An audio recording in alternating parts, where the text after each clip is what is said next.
ఇప్పుడు మనకు కొత్త ప్రశ్న వచ్చింది ఇవాళ. మనం నుంచుని జపం చేయవచ్చు, నడుస్తూ కూడా జపం చేయవచ్చు అని చెప్పారు కదా. మరి అటువంటి సమయంలో మేము కాళ్ళకి పాదరక్షలు ధరించవచ్చా?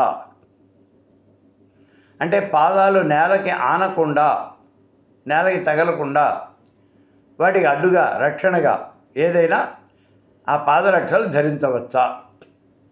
ఇది వీళ్ళకి వచ్చినటువంటి అనుమానం. ఎందుకని అంటే మనం జపం చేసేటప్పుడు మన శరీర భాగం ఏమాత్రము కూడా నేలకి తగలరాదు అని గతంలో చెప్పడం జరిగింది. అందుకని ఇప్పుడు వీళ్ళకి అనుమానం వచ్చింది. జపం చేసేప్పుడు మరి అటు ఇటు తిరుగుతూ జపం చేస్తుంటే పాదాలు నేలకు అంతాయి కదా. మరి అటువంటి సమయంలో మేము పాదరక్షలు ధరించవచ్చా? అలా నేలకు ఆనకుండా పాదరక్షలు ధరించవచ్చా? భేషుగ్గా ధరించవచ్చును, ఇందులో అనుమానం లేదు.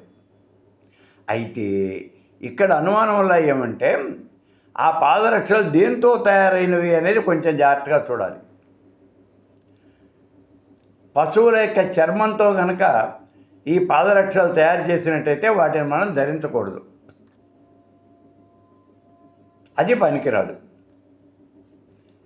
మరి ఇప్పుడు ఏమిటి మనం ధరించవచ్చు? ఒకవేళ ధరిస్తే ఏమవుతుంది అంటే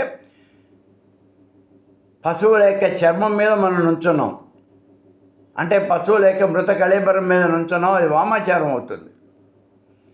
అందుకని ఇవాళ రోజున మనం కాళ్ళకి ధరించే చెప్పులన్నీ కూడా చర్మంతో తయారు చేసిన చెప్పులు ఏం లేవు.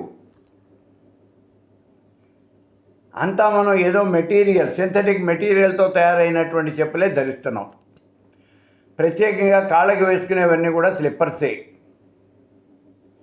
అవే వివిధ రకాలుగా తయారు చేస్తూ ఉన్నారు. అయితే ఇక్కడ ఒక్క విషయం మీరు గుర్తుంచుకోండి, బయట తిరిగే చెప్పులు వేరుగా ఉండాలి, ఇంట్లో తిరిగే చెప్పులు వేరుగా ఉండాలి. ఇంట్లో తిరిగే చెప్పులను ఎట్టి పరిస్థితుల్లోనూ కూడా మీరు బయటికి వేసుకెళ్ళకూడదు. అలా కనుక మీరు మెయింటైన్ చేయగలిగితే మీరు ఆ చెప్పులు వేసుకుని ఇంట్లో మామూలుగా తిరిగేయచ్చు, అన్ని గదుల్లోనూ చెప్పులు వేసుకుని తిరగచ్చు. అప్పుడు జపం చేసే సమయంలో కూడా చెప్పులు వేసుకుని అటు ఇటు తిరగవచ్చు, ఏ రకమైన అభ్యంతరం కూడా ఉండదు. సో ఇప్పుడు మీ అనుమానం తీరిపోయింది. జపం చేసుకునేప్పుడు కూడా చెప్పులు ధరించవచ్చు.